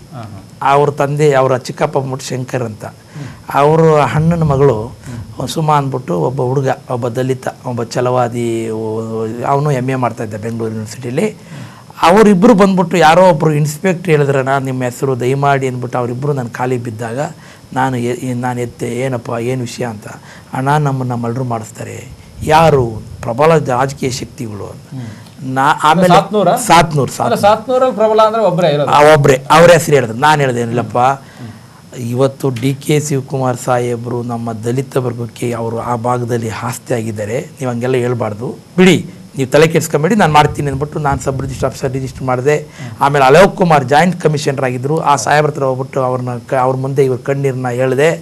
ಆವಾಗ ಇದೇ ಉಮೇಶ್ ಸಾಹೇಬರು, ನಮ್ಮ JP ನಗರ ಇನ್ಸ್ಪೆಕ್ಟರ್ ಆಗಿದೆ SK ಉಮೇಶ್ ಸಾಹೇಬರು, ಆ SK ಉಮೇಶ್ ಸಾಹೇಬ್ರು ಡೈರೆಕ್ಷನ್ ಕೊಟ್ಟರು. ಆವಾಗ ನಾನು ಅಲ್ಲಿ ಹೋಗಿ ಕೂತ್ಕೊಂತಿದ್ದಂಗೆ 300 ಜನ ಪುಡಾರಿಗಳು, ರೌಡಿಗಳು ಎಲ್ಲ ಅಟ್ಯಾಕ್ ಮಾಡಿದ್ರು. ಅವಾಗ ಉಮೇಶ್ ಸಾಹೇಬ್ರು ಒಂದೇ ಹೇಳಿದ್ರು, ನೋಡಪ್ಪ ಹುಡುಗಿ ಮೇಜರ್ ಇದ್ದಾಳೆ, ಹುಡುಗ ಮೇಜರ್ ಇದ್ದಾರೆ, ಅವರಿಬ್ರು ಏನು ತೀರ್ಮಾನ ತಗೊಂತಾರೆ ಅದಕ್ಕೆ ಬದ್ಧವಾಗಿರ್ತೀವಿ ನಾವು ಅಂತ ಸಾಹೇಬ್ರಂದ್ರು. ಎಲ್ಲ ತೀರ್ಮಾನ ಆಗ್ತಿದ್ದಂಗೆ DK ಶಿವಕುಮಾರ್ ಸಾಹೇಬರು ಎಂಟ್ರಿ ಕೊಟ್ಟರು. DK ಶಿವಕುಮಾರ್ ಸಾಹೇಬರು ಜಗ್ಗು ಇದು ಹಂಗೆ ಹಿಂಗೆ ಇಲ್ಲ, ಅದು ಮಕ್ಕಳು ಅವರು ಒಂದೇ ಮಾತು ಹೇಳಿದ್ರು, ನೋಡಪ್ಪ ಆ ಹುಡುಗಿ ಒಪ್ಪೋದಾದ್ರೆ ನಾವು ಕರ್ಕೊಂಡು ಹೋಗ್ತೀವಿ, ಆ ಹುಡುಗಿ ಒಪ್ಪಲಿಲ್ಲ, ಆ ಹುಡುಗಿ ಮದುವೆ ಆಗಿರೋ ಸತ್ಯ, ನಾವು ಆ ಹುಡುಗನ ಜೊತೆ ಹೋಗ್ತೀವಿ ಅಂದರೆ ನಾನು ಏನು ನನ್ನ ಅಡ್ಡಿ ಆತಂಕ ಏನಿಲ್ಲ ಅಂತಂದಾಗ ಆ ಹುಡುಗಿ ಒಂದೇ ಮಾತು ಹೇಳಿದ್ಲು, ನಾನು ಸತ್ರೂ ಇವನ ಜೊತೆನೇ, ಬದುಕಿದ್ರು ಇವನ ಜೊತೆನೇ ಬಾಳ್ತೀನಿ ಅಂತ. ಈಗ ಅದೇ ಊರಿನಲ್ಲಿ ಇವತ್ತು ಒಂದು 3-4 ತಿಂಗಳು ಮಗು ಹುಟ್ಟಿದೆ. ಆ ಅಮ್ಮಗೆ 3-4 ತಿಂಗಳು ಮಗು ಆಗಿದೆ. ಈಗ ಅದೇ ಊರಿನಲ್ಲಿದ್ದಾರೆ, ಜೀವನ ನಡೆಸ್ತಾ ಇದ್ದಾರೆ. ಬಟ್ ಅವರು ತಂದೆ ಕುಟುಂಬದವರೆಲ್ಲ ಪ್ರಭಾವಿ, ಅಂದರೆ ಕೋಟ್ಯಾಧಿಪತಿಗಳು, ಜಮೀನ್ದಾರರು. ಸಾತ್ನೂರಲ್ಲಿ ಲಿಂಗಾಯಟ್ಸ್ ಕಮ್ಯುನಿಟಿ ಅವರು ಜಮೀನ್ದಾರವರು, ಭಾರಿ ಅದ್ಭುತವಾಗವ್ರೆ, ಚೆನ್ನಾಗವ್ರೆ. ಶಕ್ತಿಗಳು ಎಷ್ಟೋ ರೌಡಿಗಳು ಕರೆಗಳು ಬಂದಿದ್ದಾವೆ, ಜಗನ್ನಾಥ್ ಏನಪ್ಪ ಇಂಥ ವಿಷಯಕ್ಕೆಲ್ಲ ಎಂಟ್ರಿ ಆಗಿದೆಯಾ, ಇವೆಲ್ಲ ಎಂಟ್ರಿ ಆಗಬೇಡ ಅಂತ. ಬಟ್ ನಾನು ಕೂಡ ಈ ನಡುವೆ ಬಟ್ ಬಂದಂಥವ್ರಿಗೆ ನಾನು ಸಲಹೆ ಕೊಡೋದು ನನ್ನ ಧರ್ಮ, ನನ್ನ ಕರ್ತವ್ಯ, ನಾನು ಪ್ರಾಮಾಣಿಕವಾಗಿ ಮಾಡ್ತೀನಿ. ನಾನು ಇವತ್ತು ಹೋರಾಟ ಮಾಡಿದಂಥ ಎಷ್ಟೋ ಜನಗಳಿಗೆಲ್ಲ ಅಂತಿಮ ಅನ್ನೋದೇನು ಅನ್ನೋದು ನಿಮಗೆಲ್ಲ ಗೊತ್ತೇ ಇದೆ. ನಾನು ಸಾವಿಗೆ ಎದುರೋನಲ್ಲ. ಇವತ್ತು ಮಹಾತ್ಮ ಗಾಂಧೀಜಿ ಹೋರಾಟ ಮಾಡಿದಂಥವ್ರು ಅವ್ರನ್ನ ಗುಂಡಿಗೆ ಕೊಂದರು. ಇವತ್ತು ಬಸವಣ್ಣವರು ಅಂಥ ಕ್ರಾಂತಿಕಾರಿ ಬಸವಣ್ಣವ್ರನ್ನೇ ಕಲ್ಲೊಡೆದು ಸಾಯಿಸಿದ್ರು. ಇದೆಲ್ಲ ಇತಿಹಾಸ ನನಗೆ ಅರ್ಥ ಆಗಿದೆ, ನನಗೆ ಗೊತ್ತಿದೆ. ನಾನು ಇನ್ನು ಜೀವ ಇರೋವರೆಗೂ ಕೂಡ ಈ ಹೋರಾಟಕ್ಕೆ ಸೀಮಿತವಾಗ್ತೀನಿ. ಆದರೆ ನನ್ನ ಆಸ್ತಿ ಏನಪ್ಪ ಅಂತಂದರೆ ಇವತ್ತು ನನ್ನ ವಿದ್ಯಾರ್ಥಿಗಳೇ ನನ್ನ ಆಸ್ತಿ. ಸರ್, ಅದೇ ವಿದ್ಯಾಭ್ಯಾಸದ ಕಡೆ ಜಗನ್ನಾಥ್ ಅವರು ಹೆಚ್ಚು ಗಮನ ಕೊಡ್ತೀರಾ? ಏನು ಇದಕ್ಕೆ? ಯಾಕೆ ಅಂತಂದರೆ ವಿದ್ಯಾಭ್ಯಾಸ ಮತ್ತು ವಿದ್ಯಾರ್ಥಿಗಳ ಜೊತೆ, ಯಾಕೆಂದರೆ ಆ ಒಂದು ಯುವ ಮನಸ್ಸಿನ ಜೊತೆ ಒಡನಾಟದಿಂದ ನೀವು ಯುವಕರಾಗಿ ಹೆಚ್ಚಿನ ಒಂದು ಶಕ್ತಿ ತುಂಬ್ಕೋತಾ ಇದ್ದೀರಾ. ಏನು ಅದರ ವಿಶೇಷತೆ? ಖಂಡಿತ. ಈಗ ನಾನು ರಾಜ್ಯದ 30 ಜಿಲ್ಲೆಗಳಲ್ಲೂ ಕೂಡ, ಎಲ್ಲ ಜಿಲ್ಲೆಯಲ್ಲೂ ಕೂಡ ಪ್ರವಾಸ ಕೈಗೊಂಡಿದ್ದೀನಿ. ಹಳ್ಳಿಲಿ ಹೋಗಿದ್ದೀನಿ, ಎಲ್ಲ ಕೆಲಸನೂ ಮಾಡಿದ್ದೀನಿ. ಅವ್ರನ್ನ ಜಾಗೃತಿ ಮೂಡಿಸ್ತಕ್ಕಂಥ ಎಲ್ಲ ವೇದಿಕೆಯೂ ಹಂಚ್ಕೊಂಡಿದ್ದೀನಿ. ಅವ್ರ ಜೊತೆ ಸಂಭಾಷಣೆ ಮಾಡಿದ್ದೀನಿ, ಕೂತ್ಕೊಂಡಿದ್ದೀನಿ ಅವ್ರ ಜೊತೆ. ಆದರೆ ಅವ್ರ ಜೊತೆ ಕೂತ್ಕೊಂಡಾಗ ಕುಡಿಬೇಕು. ನಾನು ಕುಡಿಯಲ್ಲ, ಬೀಡಿ ಸಿಗರೇಟ್ ಸೇದಲ್ಲ, ಎಲಡಿಕೆ ಹಾಕಲ್ಲ. ನಾಯಕರ ಅರ್ಹತೆನೇ ಇಲ್ಲ. ಈಗ ಯಾಕೆಂದ್ರೆ ಇವೆಲ್ಲ ಮಾಡಿದವನೇ ನಾಯಕರು. ಸುಳ್ಳು, ಮೋಸ, ದಗ, ವಂಚನೆ ಇವೆಲ್ಲ ಯಾರು ಮಾಡ್ತಾನೆ ಅವರೇ ನಾಯಕರು ಈ ಸಮಾಜದಲ್ಲಿ. ಎಲಿಜಿಬಿಲಿಟಿ. ಆದ್ರೆ ನಮ್ಗೆ ಅದು ಬೇಡ, ನಮ್ಗೆ ಅವಶ್ಯಕತೆ ಇಲ್ಲ. ಯಾಕೆಂದ್ರೆ ನಾವು ಹಿಂಗೆ ಇದ್ಬಿಡ್ತೀವಿ, ನೆಮ್ಮದಿಯಾಗಿರ್ತೀವಿ, ಹಿಂಗೆ ಇದ್ಬಿಡ್ತೀವಿ. ಅದಾದ ನಂತರ ಅಂಬೇಡ್ಕರ್ ವಿಚಾರವನ್ನ ಜೀವನಕ್ಕೆ ಅಳವಡಿಸಿಕೊಂಡಂತ ಅಲ್ಲ, ನಾನು ಆ ಪುಣ್ಯಾತ್ಮ, ನಾನು ಜಂಬಕ್ಕೆ ನಮ್ಮ ತಾತ ಒಂದು ಪಾದ ಹಿಂಗೆ ಮುಟ್ಟಾಗ ಆ ಒಂದು ಧೂಳು ಇಟ್ಕೊಂಡು ಹಿಂಗೆ ಮನೆಗೆ ಇಟ್ಕೊಂಡ್ರೆ ಅದಕ್ಕೂ ನನ್ನ ಸಮ ಇಲ್ಲ ಅಂತ ನನ್ನ ಭಾವನೆ. ಯಾಕೆಂದರೆ ನನಗೆ ಹೇಳ್ಕೊಟ್ಟಿರೋದು ನಮ್ಮ DM ತಿಮ್ಮರಾಯಪ್ಪನವರು. ಅವರು ನನಗೆ ಎಲ್ಲ ಅಂಬೇಡ್ಕರ್ ಬಗ್ಗೆ ವಿಚಾರಧಾರೆಗಳು ಅವು ಇವೆಲ್ಲ ತುಂಬಿದವರು, ರೂಮಲ್ಲಿ ಕುಂಡ್ರಿಸ್ಕೊಂಡು ಹೇಳ್ದಂಥವ್ರು ಅವ್ರು ನಮ್ಮ ಅಪ್ಪಾಜಿಯವರು. ನಮ್ಮ ತಂದೆ ನೆನೆಸ್ಕೊಂತೀನಿ ಇಲ್ಲೋ ಗೊತ್ತಿಲ್ಲ, ಆದರೆ DM ತಿಮ್ಮರಾಯಪ್ಪನವ್ರನ್ನ ಮಾತ್ರ ನೆನೆಸ್ಕೊಂತೀನಿ. ಅವರು ಹಾಕಿದ ಹಾಕಿದಂಥ ದಾರಿಯಲ್ಲಿ ನಾನು ಬಂದಿದ್ದೀನಿ. ಅವ್ರದ್ದು ಏನಾದರೂ ಒಂದು ಗುಣ ನನ್ನಲ್ಲಿ ಇರಬೇಕಲ್ಲ, ಏನು ಮಾಡಬೇಕು ಅಂತ ಯೋಚನೆ ಮಾಡಿದಾಗ ಅಟ್ಲೀಸ್ಟ್ ಆ ಮೀಸೆ ತಿಮ್ರಾಯಪ್ಪನವ್ರ ಥರ ಇರಲಿ ಅನ್ನೋದೇ ನನ್ನ ಇದು. ಹಂಗಾಗಿ ಅವ್ರ ಮೀಸೆ ಥರನೇ ನಾನು ಬಿಟ್ಟಿದ್ದೀನಿ. ಅವು ಹಂಗಾಗಿ ವಿದ್ಯಾರ್ಥಿಗಳು ಲೆಕ್ಕಾಚಾರ ತಗೊಂಡಾಗ ಈ ಹಳ್ಳಿಯಲ್ಲೆಲ್ಲ ನಾನು ಹೋಗಿ ಇದು ಮಾಡಿದಾಗ ಅಲ್ಲಿ ಯಾರೋ ಇವತ್ತು ನನ್ನ ಭಾಷಣ ಕೇಳೋರು, ಇವತ್ತು ನನ್ನ ಮಾತು ಕೇಳೋರು, ನಾಳೆ ಎಲ್ಲ ಮರ್ತಿರೋರು. ಅದೆಲ್ಲ ಯೋಚನೆ ಮಾಡಿ ನಾನು ಏನು ಮಾಡಿದೆ, ಇವ್ರನ್ನ ಜಾಗೃತಿ ಮೂಡಿಸ್ತಕ್ಕಂಥ ಅವ್ರ ಮಕ್ಕಳಿಗಿರ್ತಕ್ಕಂಥ ಮಕ್ಕಳನ್ನ ತಗೊಂಡೋಗಿ ಎಜುಕೇಟೆಡ್ ಮಾಡಿ hostel, BCM hostel, minorities hostel, ಸಮಾಜ ಕಲ್ಯಾಣ ಇಲಾಖೆ ಹಾಸ್ಟ್ಲಲ್ಲಿ ಆ ಮಕ್ಕಳನ್ನೆಲ್ಲ ಓದಿಸಿ ಅವ್ರನ್ನ ಒಬ್ಬೊಬ್ಬನ ವಿದ್ಯಾವಂತರನ್ನು ಮಾಡಿ ಅವರು 10 ಕುಟುಂಬನ ಅವ್ರು ಸಾಕ್ತಾರೆ ಅನ್ನೋ ಒಂದು ನಿಟ್ಟಿನಲ್ಲಿ ನಾನು ಆ ಕೆಲಸ ಮಾಡ್ಕೊಂಡು ಬರ್ತಾ ಇದ್ದೀನಿ. ಇವತ್ತು ಬೆಂಗಳೂರಿನಲ್ಲಿ 106 ಹಾಸ್ಟ್ಲುಗಳು ಇದ್ದಾವೆ. ಇವತ್ತು ಸುಮಾರು ಜಿಲ್ಲಾಧಿಕಾರಿಗಳಿದ್ದಾರೆ, ತಾಲೂಕು ಆಫೀಸರ್ಗಳಿದ್ದಾರೆ. ಇವತ್ತು ನನ್ನ ಫೋನ್ ಅಂದರೆ ಅವ್ರಿಗೆ ಏನಪ್ಪ ಜಗ್ಗು ಮಾಡಿಬಿಟ್ಟ, ಇವತ್ತು ನಾನು ಯಾರಿಗೆ ಸಹಾಯ ಮಾಡ್ತಾ ಇದ್ದೀನಿ ಆ ವಿದ್ಯಾರ್ಥಿಗಳಿಗೆ ಅನ್ನೋದು ಲೆಕ್ಕಾಚಾರಕ್ಕೆ ಬಂದಾಗ ಆ ಆಫೀಸ್ ಹತ್ರ ಒಬ್ಬ ಅಪ್ಪ ಅಮ್ಮ ತಲೆ ಮೇಲೆ ಬಟ್ಟೆ ಹಾಕೊಂಡು ಒಂದು ಬಾಗಿಲು ಕೂತಿರ್ತಾರೆ. ಆ ಬಂದಂಥ ವೇಳೆಯಲ್ಲಿ ನಾನು ಏನಪ್ಪ ಅಂತ ವಿಚಾರಣೆ ಮಾಡ್ತೀನಿ. ಅವ್ರಿಗೆ ಯಾರ್ದಾದ್ರೂ ಸಪೋರ್ಟ್ ಇದ್ದರೆ, MLA ಸಪೋರ್ಟ್ ಇದ್ದರೆ, MP ಸಪೋರ್ಟ್ ಇದ್ದರೆ, ಅಧಿಕಾರಿಗಳು ಸಪೋರ್ಟ್ ಇದ್ದರೆ, ಯಾರೋ ಒಬ್ಬ ಲೆಟ್ರ್ ಕೊಟ್ಟಿದ್ರೆ ಅವ್ರಿಗೆ ಸೀಟ್ ಸಿಗ್ತದೆ, ಅಷ್ಟು ಸೀಟು. ಆದರೆ ನಾನು ಅಂಥವ್ರಿಗೆಲ್ಲ ಸಹಾಯ ಮಾಡಲ್ಲ. ಅಂಥವ್ರಿಗೆ ಯಾವುದೋ ಒಂದು ರೀತಿಯಲ್ಲಿ ಬಂದು ಒಳಗಡೆ ಸೇರ್ಕೊಂಡ್ಬಿಡ್ತಾರೆ. ಆದರೆ ಆ ಬಾಗಿಲು ಕೂತ್ಕೊಂಡು ಕಾಯ್ತಾರಲ್ಲ, ಸಾಹೇಬರು ಬರೋವರೆಗೂ ಕಾಯ್ದುಬಿಟ್ಟು ಸ್ವಾಮಿ ನಮ್ಮ ಕಣ್ಣಿಗೆ ನೀರು ಅಂತ ಹೇಳ್ತಾರಲ್ಲ, ಅಂಥ ಟೈಮಲ್ಲಿ ಅವ್ರನ್ನ ಕೈ ಹಿಡಿದು ಮೇಲೆತ್ತಿ ಬನ್ನಿ ಊಟ ಮಾಡಿ, ಮೊದಲು ನಾನಿದ್ದೀನಿ, ತಲೆ ಕೆಡಿಸ್ಕೊಂಬೇಡಿ ಅಂತ ಅಂಥ ಜನಗಳಿಗೆ ಹಾಸ್ಟ್ಲು ಕೊಡೋದ್ರಲ್ಲಿ ನಾನು ಪ್ರಾಮಾಣಿಕವಾದ ಪ್ರಯತ್ನ ಮಾಡಿದ್ದೀನಿ. ಆಲ್ರೆಡಿ ಇವಾಗ ನೀವು ಬೆಂಗಳೂರು ಯೂನಿವರ್ಸಿಟಿ ಆಗಿರ್ಬೋದು, ಆ ಗೌರ್ಮೆಂಟ್ ಆರ್ಟ್ಸು, RC, ಸೈನ್ಸು, ಸುಮಾರು ಕಾಲೇಜ್ಗಳಿಗಿರ್ಬೋದು ವಿಚಾರಣೆ ಮಾಡ್ಬೋದು. ಎಲ್ಲಾದರೂ ಒಂದು ಕಡೆ ವಿದ್ಯಾರ್ಥಿಗಳನ್ನ ಹೆಸರು ಹೇಳ್ತಾರೆ ಅಂದರೆ ಜಗಣ್ಣ, ನಾನು ಯಾವುದೇ ಒಂದು ಹೋರಾಟಕ್ಕಾಗಲಿ ಒಂದು ಧರಣಿಗಾಗಲಿ ವಿದ್ಯಾರ್ಥಿಗಳನ್ನ ಅಳವಡಿಸ್ಕೊಳಕ್ಕೆ ಹೋಗಲ್ಲ, ಅವ್ರಿಗೆ ಹೇಳಕ್ಕೆ ಹೋಗಲ್ಲ, ಅವ್ರಿಗೆ ಕ್ರಾಂತಿ ಮೂಡ್ಸಕ್ಕೆ ಹೋಗಲ್ಲ. ಯಾಕೆ ಅಂತಂದರೆ ಅವ್ರ ಮನಸ್ಸು ವಿದ್ಯೆ ಕಡೆಗೆ ಇರಬೇಕು, ತಿಳುವಳಿಕೆ ಕಡೆಗೆ ಇರಬೇಕು, ಶೈಕ್ಷಣಿಕವಾಗಿ ಅವ್ರ ಮೇಲೆ ಇದಾಗಬೇಕು, ಆಮೇಲೆ ಜಾಗೃತರಾಗಬೇಕು, ಆಮೇಲೆ ಸಂಘಟನೆಗೆ ಬರಬೇಕು. ಬೈತೀನಿ ಅವ್ರಿಗೆ ವಿದ್ಯಾರ್ಥಿಗಳು. ನಾನು ಬೈದರೆ, ನಾನು ಹಾಸ್ಟ್ಲಿಗೆ ಹೋದರೆ ನನ್ನ ಎಗೇನಿಷ್ಟ ಒಬ್ಬರು ಮಾತಾಡಲ್ಲ. ಕಾರಣ ಏನು, ನನ್ನ ತನ ನಾನು ಉಳಿಸ್ಕೊಂಡಿದ್ದೀನಿ. ಬೇಡ ಇಟ್ಟೋದ್ರೂ ಅಲ್ಲದೆ ನಾನು ಅಂಥವಕ್ಕೆಲ್ಲ ಕರೆಯೋದೇ ಇಲ್ಲ, ನನಗೆ ಬೇಡ, ಅವಶ್ಯಕತೆ ಇಲ್ಲ. ನಾನು ನಂಬಿರೋ ಜನ, ನನ್ನ ಪರಿಚಯ ಆಗಿರ್ತಕ್ಕಂಥ ಜನ, ನನ್ನ ನಂಬಿರೋ ಜನ, ನನ್ನ ಸಂಘಟನೆ ಪದಾಧಿಕಾರಿಗಳಂಥ ಜನ, ಅವ್ರನ್ನ ಜಾಗೃತಿ ಮೂಡಿಸೋದೇ ನನ್ನ ಕೆಲಸ. ಹಂಗಾಗಿ ಆ ರೈತರಿಗೆ ಅಲ್ಲಿ ಇವರಲ್ಲ ಮೂಡಾತ್ಮರು ಹಳ್ಳಿ ಜನ, ಆ ಜನಗಳನ್ನ ಜಾಗೃತಿ ಅವ್ರ ಮಕ್ಕಳಿಂದಲೇ ಮಾಡಿಸ್ತಾ ಇದ್ದೀನಿ. ಈ ಒಂದು ದಲಿತ ಸೇನೆ ಮೂಲಕ ನೀವು ಕ್ರಾಂತಿಯನ್ನು ಕರ್ನಾಟಕದಾದ್ಯಂತ ಮೂಡಿಸ್ತಕ್ಕಂಥ ಕೆಲಸವನ್ನು ಮಾಡ್ತಾ ಇದ್ದೀರಾ. ಈ ದಲಿತ ಸೇನೆ ಮತ್ತು ನಿಮ್ಮ ಮುಂದಿನ ಯೋಜನೆಗಳು, ಯಾಕಂದರೆ ಈ ರಾಜ್ಯದಲ್ಲಿ ಹಲವಾರು ಸಮಸ್ಯೆಗಳಿಗೆ ನಿಮ್ಮ ಸಮುದಾಯಕ್ಕೆ ಸಂಬಂಧಪಟ್ಟಂಥದ್ದು, ಈ ಸಮುದಾಯದ ಕೊರತೆಯನ್ನು ಇರ್ತಕ್ಕಂಥ ಏನು ಕಾರ್ಯಕ್ರಮಗಳು ಮುಂದಿನ ದಿನಗಳಲ್ಲಿ ಏನು ಹಮ್ಮಿಕೊಂಡಿದ್ದೀರಾ? ಮುಂದಿನ ದಿನ ನಾನು ಒಂದು ಅತಿ ಸೂಕ್ಷ್ಮವಾಗಿ ನಾನು ಯೋಚನೆ ಮಾಡಿರೋದು ಒಂದೇ ವಿಚಾರ. ಇವತ್ತು ಎಲ್ಲ ರಾಜ್ಯದ ನಾನಾ ಹಳ್ಳಿಗಳಲ್ಲಿ ಇವತ್ತು ಆರ್ಥಿಕ ಪರಿಸ್ಥಿತಿ ಭಾರಿ ಅತಂತ್ರ ಸ್ಥಿತಿಯಲ್ಲಿದೆ. ಅದರಲ್ಲಿ ಸ್ವತಂತ್ರರಾಗಬೇಕು ಹೆಂಗೆ ಅಂತಂದರೆ, ಇವತ್ತು ನಾನು ಒಂದು 3 ಕೋಆಪರೇಟಿವ್ ಬ್ಯಾಂಕ್ನ ಓಪನ್ ಮಾಡಬೇಕು ಅಂತ ಇಷ್ಟಪಡ್ತೀನಿ. ಈ ಸಮಾಜಕ್ಕೆ ಏನಾದರೂ ಒಂದು ಕೊಡುಗೆ ಅಂತ ಕೊಟ್ಟರೆ ಅದು ಅಲ್ಪಸಂಖ್ಯಾತರ ಭಾಗಕ್ಕೆ ಒಂದು ಕೋಆಪರೇಟಿವ್ ಸೊಸೈಟಿ, ಹಿಂದುಳಿದ ವರ್ಗಕ್ಕೆ ಒಂದು ಕೋಆಪರೇಟಿವ್ ಸೊಸೈಟಿ, ಪರಿಶಿಷ್ಟ ಜಾತಿ ಪರಿಶಿಷ್ಟ ಪಂಗಡಕ್ಕೆ ಒಂದು ಕೋಆಪರೇಟಿವ್ ಸೊಸೈಟಿ. ಈ ನನ್ನ ಸಂಘಟನೆ ಮುಖಾಂತರ ಈ ಭಾಗಕ್ಕೆ ಅಧ್ಯಕ್ಷರುಗಳನ್ನ ಯಾರೇನು ಮಾಡಿದ್ದೀನಿ. ಇವತ್ತು ಹಿಂದುಳಿದ ವರ್ಗಕ್ಕೆ ಪರಮೇಶ್ವರ್ ಗೌಡ ಅಂತ ಯಶವಂತಪುರದ ಒಬ್ಬರು ಮಾಡಿದ್ದೀನಿ. ಈ ಅಲ್ಪಸಂಖ್ಯಾತರ ಭಾಗಕ್ಕೆ ಒಬ್ಬ SK ಅನ್ಸರ್ ಪಾಷಾ ಅಂದ್ಬಿಟ್ಟು ಒಬ್ಬರನ್ನ ಮುಸ್ಲಿಮ್ಸ್ ಬಾಂಧವ್ರನ್ನ ಮಾಡಿದ್ದೀನಿ. ದಲಿತ ವರ್ಗದಲ್ಲಿ ನಾವೇ ಇರ್ತೀವಿ, ನಾವು ಪರಿಶಿಷ್ಟ ಜಾತಿ ಪರಿಶಿಷ್ಟ ಪಂಗಡದಲ್ಲಿ ನಾವೇ ಇರ್ತೀವಿ. ಈ ವರ್ಗದಲ್ಲಿ ಆ ವರ್ಗ ವಿಂಗಡಿಸ್ಕೊಂಡು ನಾವು ಒಂದು ಕೋಆಪರೇಟಿವ್ ಬ್ಯಾಂಕ್ ಒಂದು ರಾಜ್ಯಾದ್ಯಂತ ಒಂದು 3 ಬ್ಯಾಂಕ್ಗಳು ಮಾಡಿದ್ರೆ ಅಟ್ಲೀಸ್ಟು ಏನು ನಮ್ಗೆ ಇವಾಗ ಬಂಡವಾಳಶಾಹಿಗಳು ಎಲ್ಲ ನಮ್ಮ ಸ್ನೇಹ ವರ್ಗದವರು ಎಲ್ಲ ಸಿಗ್ತಾರೆ, ಎಲ್ಲರದು ಶೇರ್ ಕಲೆಕ್ಟ್ ಮಾಡ್ಕೊಂಡು ಆ ಶೇರ್ ಕಲೆಕ್ಟ್ ಮಾಡಿಬಿಟ್ಟು ಅವಾಗ ಒಂದು ಕಂಡೀಷನ್ ಹಾಕೋದು ಅವ್ರಿಗೆ, ನಿಮಗೆ ಲೋನ್ ಕೊಡಲ್ಲ, ನಿಮ್ಮೂರಿನಲ್ಲಿ ಇರ್ತಕ್ಕಂಥವ್ರು ನಿನ್ನ ಅಕ್ಕಂಗಿದಿರೋ ನಿಮ್ಮ ಅಂತಂದಿರೋ ಯಾರು ಗುಡಿಸ್ನಲ್ಲಿ ಇರ್ತಾರೆ ಅಂಥವ್ರನ್ನ ನಾವು ಮೇಲೆತ್ತಂಥ ಪ್ರಯತ್ನ ನಾವು ಮಾಡಬೇಕು ಅಂದ್ಬಿಟ್ಟು ಒಂದು ಅಜೆಂಡಾ ಇಟ್ಕೊಂಡು ನಾನು ಹೊರಟಿದ್ದೀನಿ. ಒಂದು ಮನೆಯಲ್ಲಿ ಕತ್ಲೆ ಇದೆ, ಆ ಕತ್ಲೆ ಮನೆಯಲ್ಲಿ ಒಂದು ದೀಪ ಹಚ್ಚಬೇಕು, ಹಚ್ಚಿ ಅವ್ರ ಮನೇನ ಒಂದು ಉಜ್ವಲವಾದ ಒಂದು ಮನೆ ರೂಪಿಸ್ಬೇಕು, ಆರ್ಥಿಕವಾಗಿ ಅವ್ರನ್ನ ಮೇಲೆತ್ತಬೇಕು ಅಂತ ಒಂದು ಮೈಂಡಲ್ಲಿ ನಾನು ಇಟ್ಕೊಂಡು ನಾನು ಈ ಕೆಲಸ ಮಾಡೋದಕ್ಕೆ ಹೊರಟಿದ್ದೀನಿ. ನಾನು ಆದರೆ ಒಂದು ಮಾತು ಹೇಳೋದಕ್ಕೆ ಇಷ್ಟಪಡ್ತೀನಿ, ದಲಿತ ಅಂದರೆ ಕರೆಕ್ಟಾಗಿ ತಿಳ್ಕೊಳ್ಳಿ, ಅರ್ಥ ಮಾಡ್ಕೊಳ್ಳಿ. ದೈಹಿಕವಾಗಿ, ಸಾಮಾಜಿಕವಾಗಿ, ಆರ್ಥಿಕವಾಗಿ, ರಾಜಕೀಯವಾಗಿ ಎಲ್ಲದರಲ್ಲೂ ಹಿಂದುಳಿದಿರ್ತಕ್ಕಂಥ ಜನ ಯಾರಿದ್ರೂ ಕೂಡ ಅವನೇ ನಿಜವಾದ ದಲಿತ. ಆದರೆ ಪರಿಶಿಷ್ಟ ಜಾತಿಯಲ್ಲಿ ಈ ವರ್ಗಗಳು ಇವಕ್ಕೆಲ್ಲ ಭಾರಿ ಅನ್ಯಾಯ ಆಗಿದೆ. ಅದ್ರದ್ದು ಎಲ್ಲೋ ಒಂದು ಅರ್ಧ ಉಸಿರು ಅದ್ರದ್ದಿದ್ರೆ ಇನ್ನು ಈಗ ಈ ಬಡಪಾಯಿಗಳು ಎಲ್ಲಿ ಹೋಗ್ತಾರೆ?